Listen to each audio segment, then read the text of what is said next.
ตอนนี้นานกล่าวถึงนางมัทธิลาเดินไปนาป่าไม้ใหญ่พอ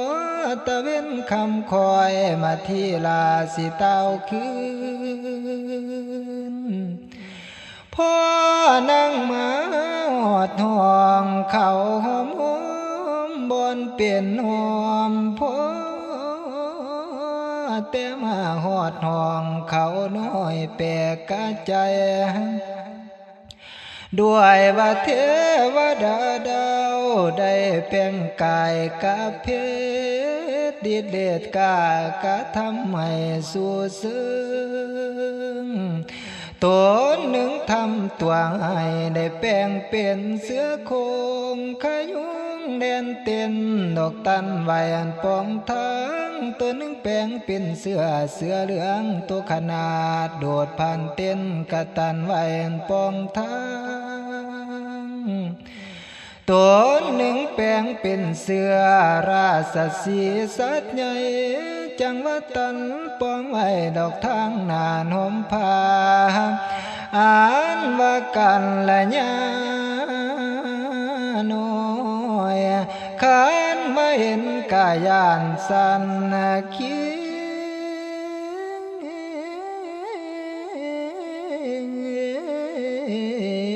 งสาบานแข็งกระด้างยังบ่เป็นโอ้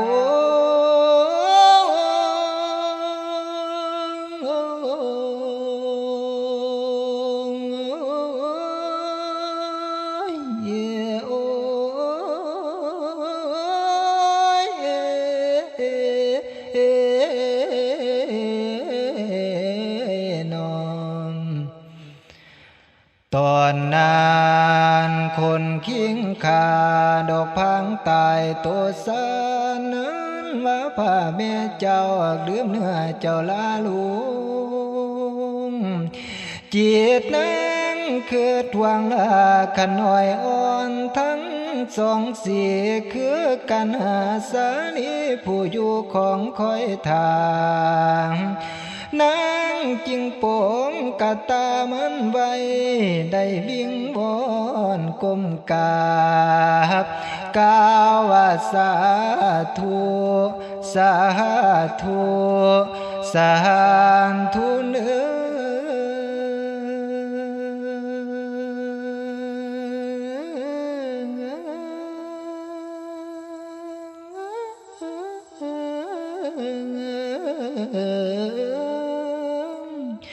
ขอให้พาเพียเวนได้หนีให้อันปองทางโอ้เพียเอ้ยนางสิปันมากไม้เครื่องหนึ่งคันนี่ราชสีก็ยังยืนตันทางบ่ให้นางเจ้าไปได้ถึงแม่นางสิวอนวายอันแสนเที่ยห้อยเล่ากะตามถอนนั้นว่าเทพทนเท้าบ่มีให้ปองสิไปจนตาเว้นคำคายนั้นยังบายจวนสิตกสามสะเลือนบนโบกได้ดีกหนีไปแล้วในตอนนั้นมาที่แจวปันเหือจางเดินตามทางนีบเด้งเก่งบ้านหูกตนเองสิของคอยอยู่ท่าละเอาเศร้าละทุมหากกระเสือเลียนลมมุมป่าถึงศาลาของบุตตาสิมาลาดอยู่บางทางกระจ่างจอยง้อยอาสมละงูเมือนเดินลงมาเดียบเข้มปามสหานี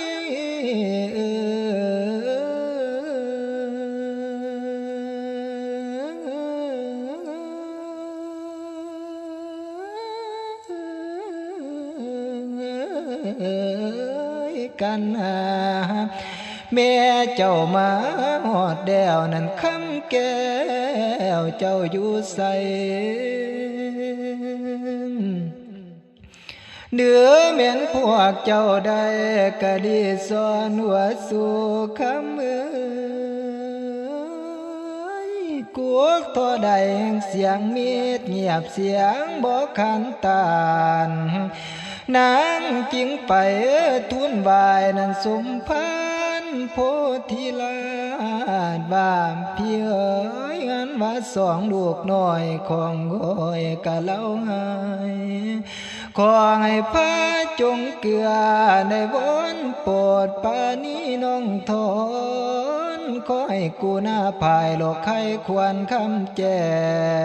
งอ่านว่ากุมมันน้อยทั้งสองส่วนข้าพี่เอ๋ยเป็นเหตุด้วยอันใดแท้ดูแต่นานโพธิสัตว์เจ้าบ่มีจ่าตันปากสงบอยู่นิ่งบ่มีเหือเจ้าเอาฟังหันหลังสู่บ่มีจ่าตันต่อผนังทุนดาวซ้ำหลายครั้งกะบ่จานางกะโศกะรวยหลายประการเต็มตื้อโอ้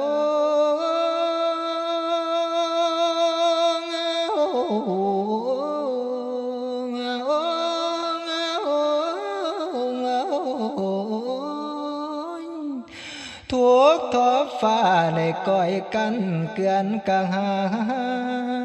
ยโทมานั่งแค้นพ่อป่านตายดอมโศกทั้งคือเทียนหน้าลูกน้อยพ่อป่านฟ้าเจ้าลันเตียงอันหนึ่งเป็นลังเข่าสวนกวางผาสู่เมียนคนโคมลมทับเจ้ากระแดดินบ่ติงได้แล้วขอแต่พี่ภาคเบื้องพ้อยภาคให้เป็นเสียงมาที่ทุนพวกควันเจ้าห้ำเยียนเขียนของว่าพี่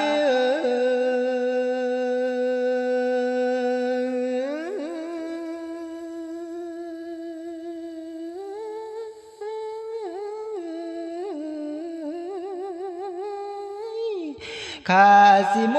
ละนาเมียนตายเป็นผีเสียจากพระองค์แล้วขันเว้นสองลูกน้อยมาที่น้อง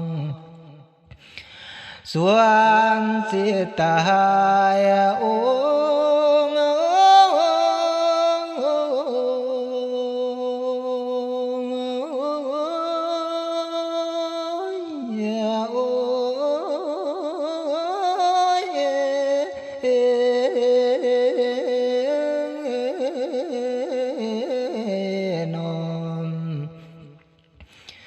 เถิงแม่นางสิวอนวายแสนที่ห้อยเล่ากะตามถอนนั้นว่าพระเวทเจ้ากะทรงเนียงอยู่บ่ติงนางจิงเฝ้ากะวิ่งแล่นน้ำห้อยดูตามสาทั้งน้องกะส่องดูหลายครั้งนางจึงบัวนำหุ่นเข้าคำตะเว้นคำเตียนนางตำต้อยตองทั้งห้องว่าลูกมา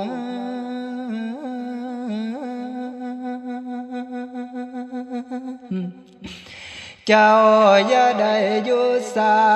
เลียปางูสิกาดคำ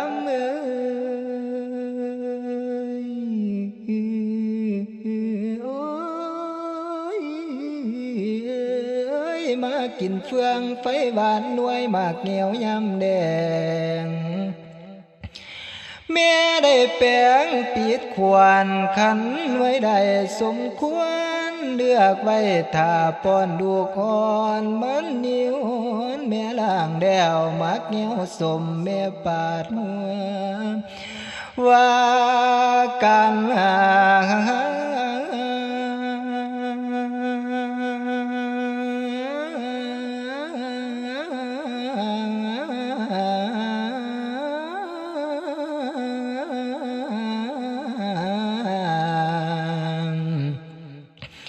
แม่นี่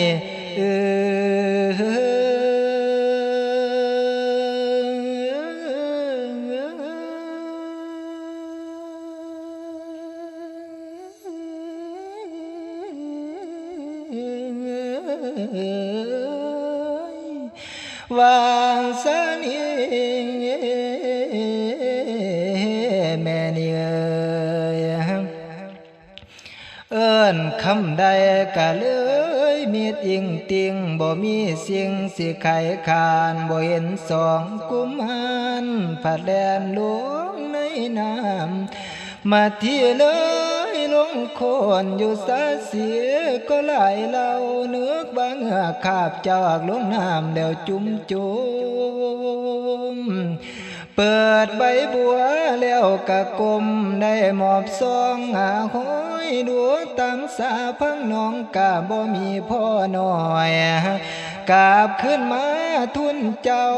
สันดอนพระญาเวทผัดหายใส่น้องจ่าเว้าบ่แม่นขอ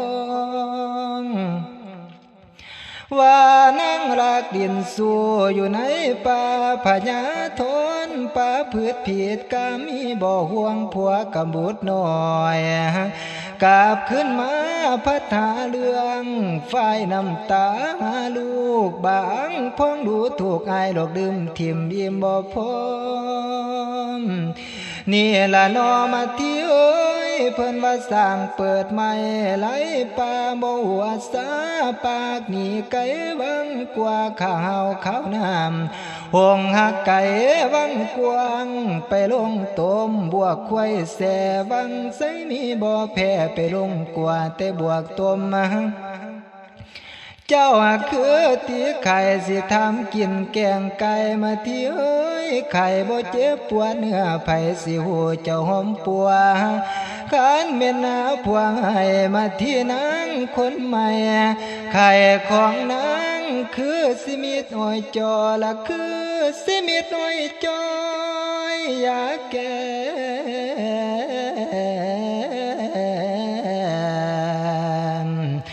บ่เอาหรือ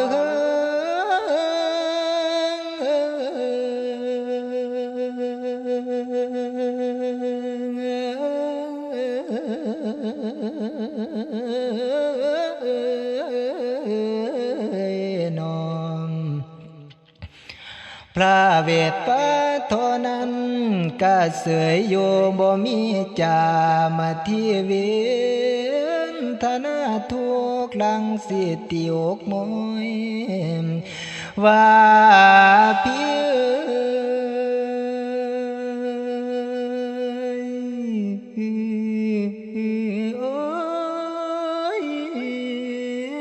สั่งมาทำเวียนคอยหาขาบวนได้เดืองแท่นอายนับแต่นี้จากเมืองวังเพิ่งพาเผาผู้ผัวแก้วว่าผู้เดียวหาว่านั่งโลภเดียวมัวมืดกามมาคุณตากเป็นคำจริงจริงคอยฟันข้อเมียนนั่งอากมาเพียนเดียงพงทำทั้งโลกถ้าทำบ่ถือต้องอันเส้นถอนจงปะหัน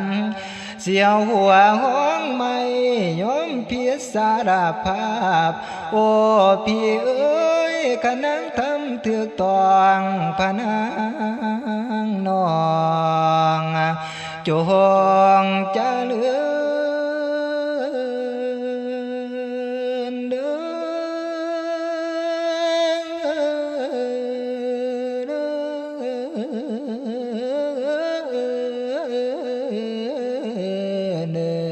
นว่าเท่านั้นพานังเลียนน้ำมอยในดวงน้อยป่าไผ่พนมไม่ไผ่พนมกวางยิ้มมาผ่านมัวมืดมีมุสาตื่นเต้นตันเข่าระวังเข่ามีมุสากุณาเข้าโลกเกียเบียนแนงบางฝูงชะนีข้างเต้นในต้นไม้เตือนพระนาง พระเมียเจ้าเลยหมุนป่าคมน้ำโค้งคำคนเจ้าคอยคานไปนะแม่นจักกะเป็นเสียนนั้นทั้งไก่เสียพายุพระแม่เจ้าพานิพายโลกผู้เดียวเลยบ่เห็นสองลา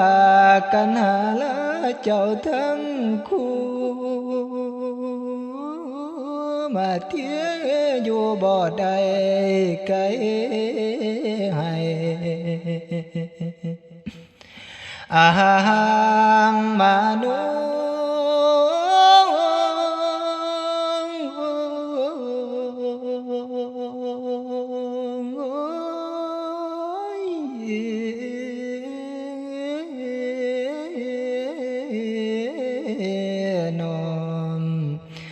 โอ้ยสุมเจ้าผู้ผัวหลอกหวานแม่นี่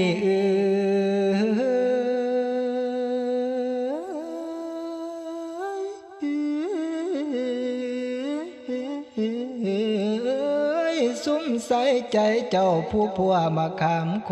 งจังว่าตนนั้นตั้งตนก็ต้องติ่งมันแก้วแนวใดแม่ได้หามาแล้วทางมันแก้วและมันเผือกว่าสิมาแจกหน่อยปันให้เจ้าโทกันอย่าพากันไปเนียนเนื้อดินสายมันสิเก่าเสียลาเศร้ากันหาหน่อยข้าบ่เพีย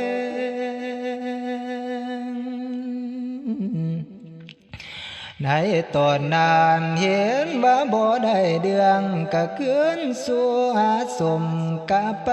ทุนผ้าพิสันดอนเจ้าพลางกะเลยบ่จ่าเว้าคำมันได้จากยังจังว่าน้ำหน้าตานขานได้กะบ่จ่า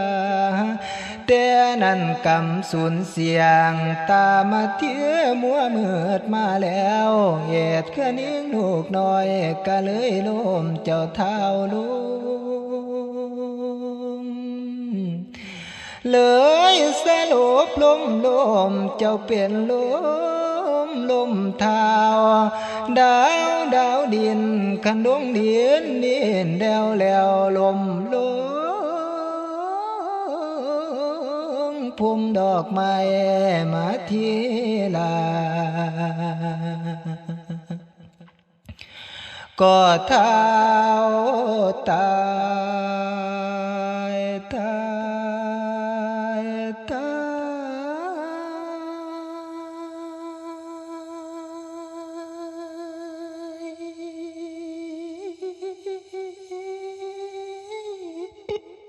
เทียนเตียมมันเทียนเสียนสานเงียมสองฝ่ายแก้มแปกผิวคำสองตานดำนินดุมปอดเขียนซอกสวยองไข่เพื่อนเหมือนใส่สารซ้อนเนื้อเกียงอ่อนเพียวสีนวลลักษณะดีควรขาดเขียวกอมลวดเพียนผมเอวกลมเป็นปองแม่นวานนางบอนย่องก็หักของสามสาวป้าไข่หานางน้องพาวเลิงเขินย่างเข้าแขนทั้งสองกามห้ามสองที่เดียวอกตนเคียคอยเคีย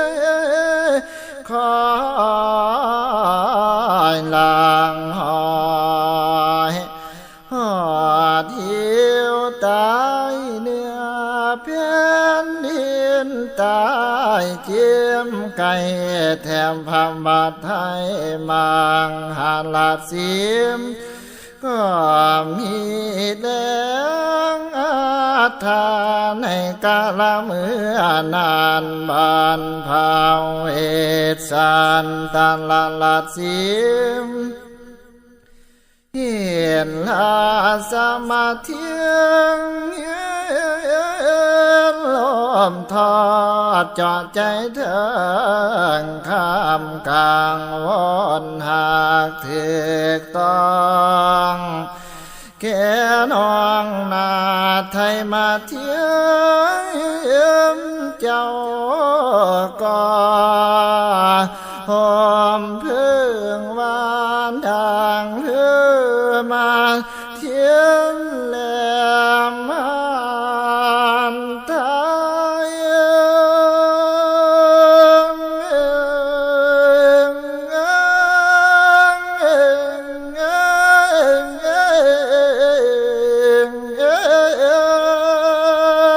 นี่จ้าพี่บ้านน้องมันที่เมืองตายในเมืองเจนตาลาดแผ่เมืองแก้วอาจปาเสใสอุตรนาครเวียงกวางเพียมจางสางหีบใส่ลงคำลำน้ำดีทุกเยื่องปานดำเครื่องพร้อมลิงลายภายบ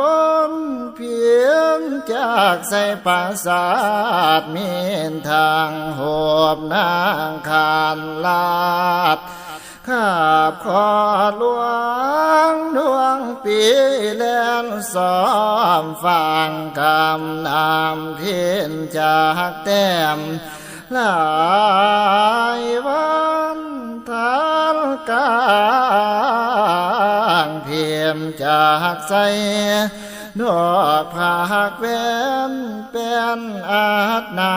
พี่จากแต้มหัวเท้าเอ็นน้ำสาวทางยาวเพียมจางแต้มหลายเครือเจียวงวาดข้างภาษาเพียนจากแต้มลายคมขาดถาดนั้นพวกความพิจักแต้มหัวควายโบกงายพิจักแต้มโอ้สร้างสองตาข้างเพียนจากใสลายเจียนเตียนทอละเนียมพี่จากแต้มโหมเทมวานดา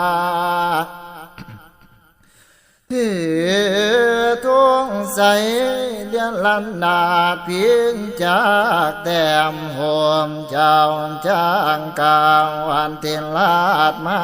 นางแกงจำมอนบาดนี้นางสัมผัสเรามันตายในดงดอนป่าไม้เพียงจากนี้กันนี่บ่มมเพียงจากก้มหน้าตอมหัวเข่าเสียน้ำตา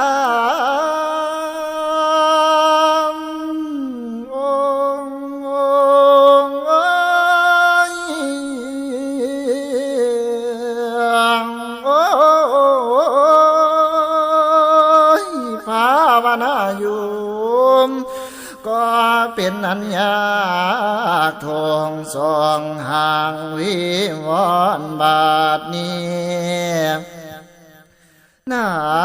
งสัมผัสเรามาตายในดวงดอนแหลงลามปามพิมไว้เป็นไม้ใจกวายอยู่ผู้เดียวในไผ่เขียวดูอยากจากสิมีคนใด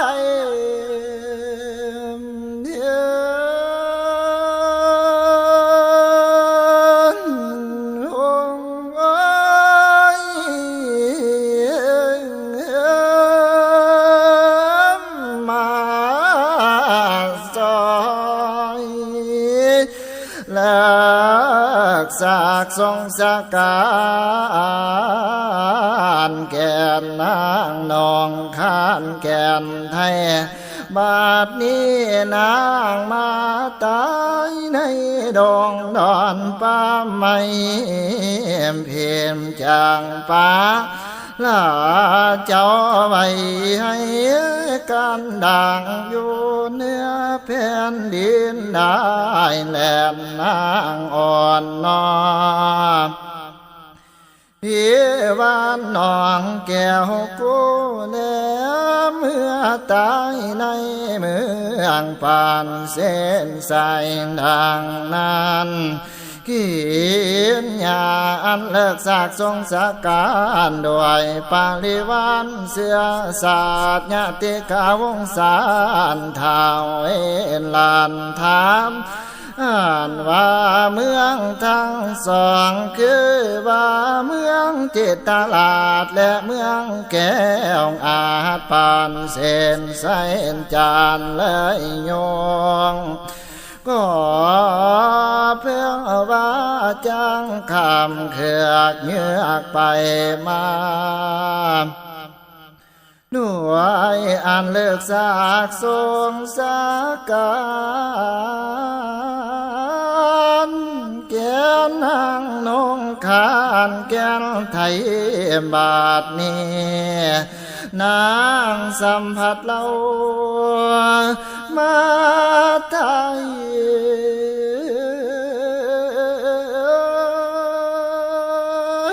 ในดงดอนหนาวเถื่อนบ่มีผู้พร้อมเพื่อนพ่อสองจากสิมีคนใด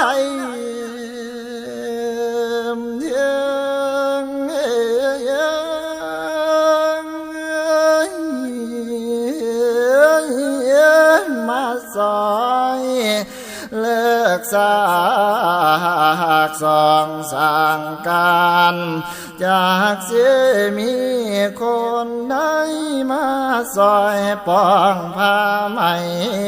ให้เป็นล้วนจากนี้คนใดเด้มาซอยจมหัวนางลมล้างจางมีคนใดมาซอยหลังน้ำอาบสูงเสียงจางมีคนใดมาซอยนางมันสิมไปปองในปานสาจากสิมีคนใดเดี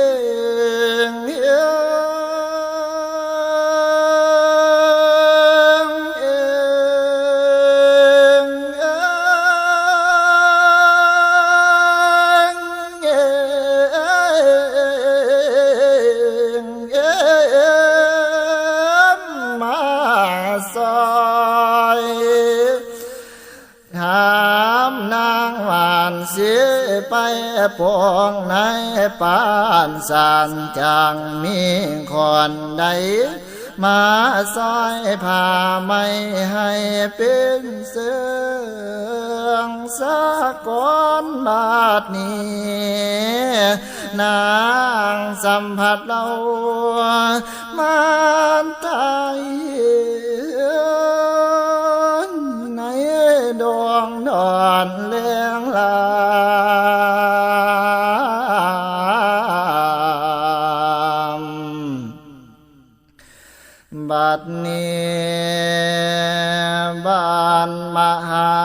สี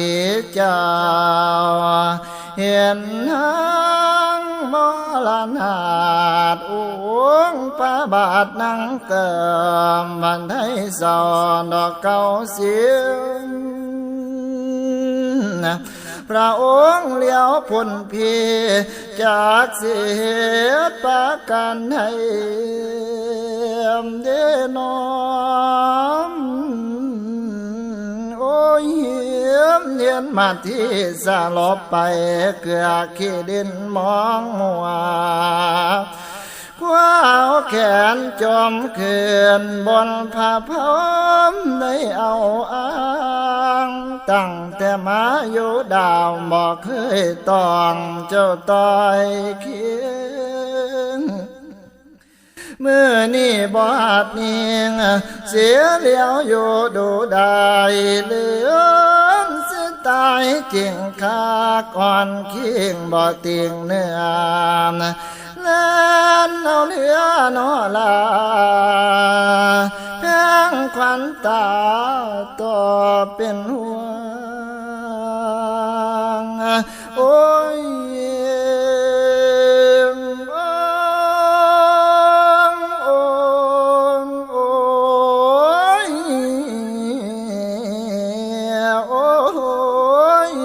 พระไทยพี่นี่เอ่ยพอตัวอายนี่ห่วงไหลพี่ได้ทำทายบ่แม่นจากใจจริงดอกนางเอ้ยขอบเลียงเห็นโพธิญาณอ่านวิจารณ์เห็นแจ้งขันทะแหลงให้นางหูโพธิยันสิบ่พานยันเจ้าน้ำคัดขานนำส่องลาดอกดาวคืนมาที่ให้ลูกฝืนเพียสิบอกความจริงเลยบ่ติงตนอ่อนสะลวยสวยแทมพระองค์เลี้ยดูหน้าเบิ่งไปมาก็ใจอ่อนโอ้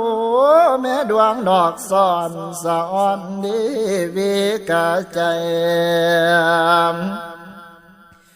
โยนให้กลางป่าไม้ให้สิซอยหายามาสามัคคีคืนเตือนตนได้เป็นเพื่อน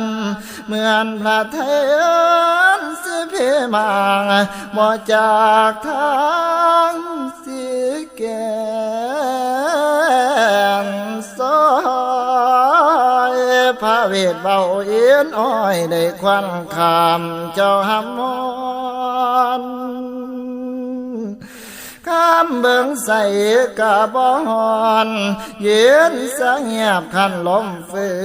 นเดนอมาบ่เป็นตาคืนพระเนตรน้องมองคำเถืองข้าวกำลาบ่ลาดึงแขนมากะบ่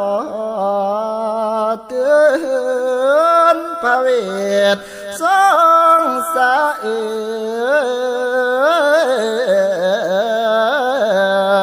อนนันแสนสองกามันโ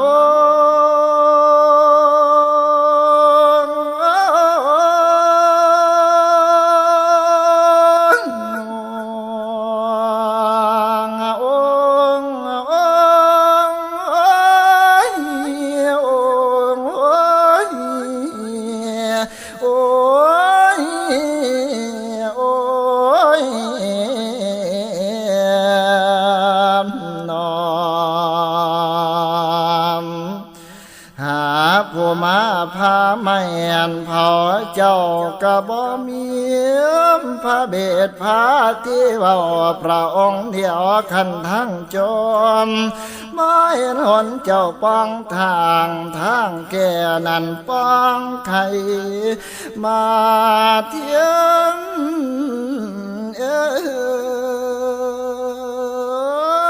เจ้าเสียเทียมพี่ไว้เจ้าเสียเทียมพี่ไว้ยกแก้มป่าพานาสันจังได้น้อมไปเสียหาหัวมันสุดสะเวยจังเคยแล้วอาว่าสองกุมันเกี่ยวพี่ทำทานบริจาคก็หากยังแต่เจ้าสิเป็นเพื่อนเจ้าความสองบาดนี้นางนาดนองสิมาภาคนี้ไป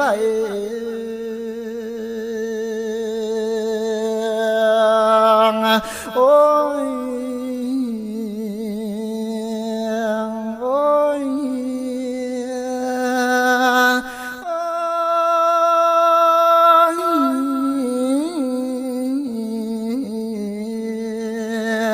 โอ้ยโอ้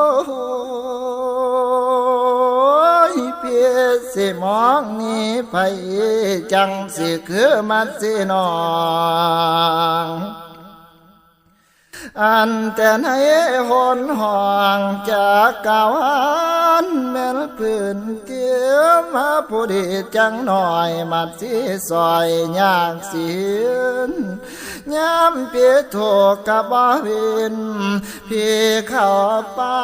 กะนำมาหอบบุตรตาติดตามขันยากจนกะทนกันอยู่นำกั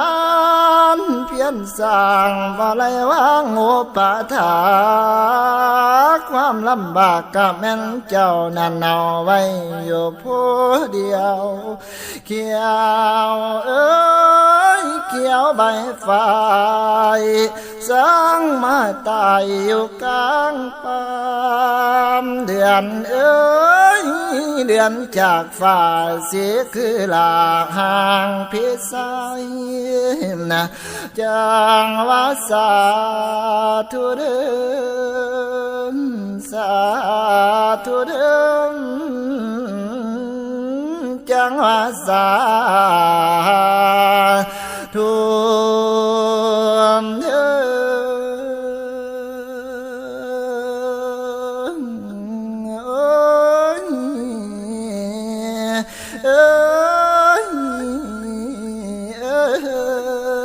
มเทพเทวาทุกขา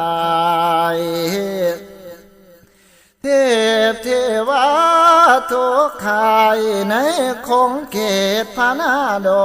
งมาซอยเอามาที่คื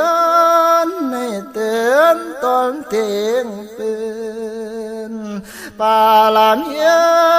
แม่นพุ่มเพื่อนบำเพ็ญมาจนลาอ่อนพ้นสิ้นท่านในสองทอ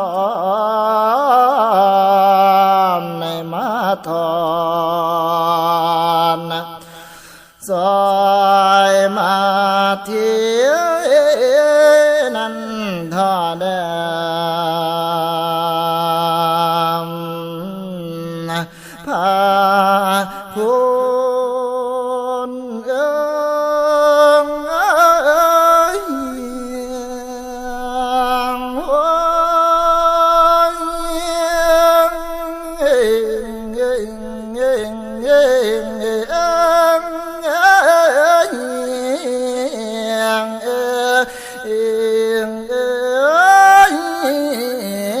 โอ้ย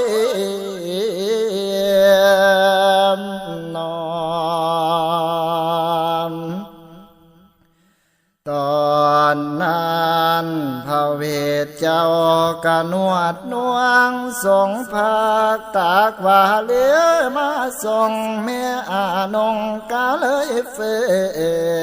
นมาที่คืนมาได้ตกผ้าไทยอยู่ตากเพียงกาบเหลือสีแล้วกางว่าทุนขอมาต่อธรรมว่าพี่เอ๋ยโลกเฮาตายจมน้ำเหลืออยู่ในโปรดจงไขภาวาจายาสิบังยังนองพระเวทมองเบิ่งหน้าแป้งควันตาแล้วเบาตอมคอยน้องนาดลาสติตั้งเจ้าคอยฟังพี่เดินนะพี่นี่คิดต่อตั้งหวังเพิ่งโพธิญาณจังได้ทันสองสีขันลูกเขาให้เขาแล้วพามอยู่แถวกะเรื่องโพนบนเหลือโตดันหอดประสงค์ยอดมิงต้นสองลาขันลูกเขา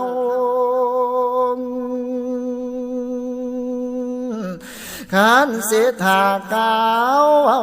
พร้อมพำบัดน้องมาย่านบ่วางบทตาสิกอดกันพันเกี่ยวพี่คนเดียวก็เลยได้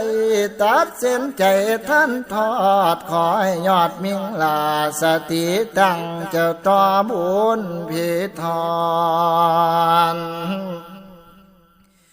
ในตอนนั้นมาเทียให้ว่าบุญได้ก้มขาพาฤาษีมันเสียเป็นการยังบอกให้ฟังแต่ตอนบ่รู้ตนตะแลงเย้ยบอกเคยเป็นกะแกงหวานสอให้ยึดไงล่ะจนลงเอินว่ากูกเสียงเว้าให้ฟังหูเรื่องน้องบ่ว่าจะขาดสิ่งใดควรเป็นสัตว์กว่ามาที่นี่ดีแล้วนางบอกเขียนขาดแล้วอานุม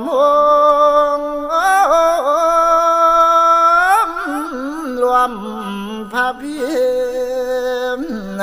อานุโมทนา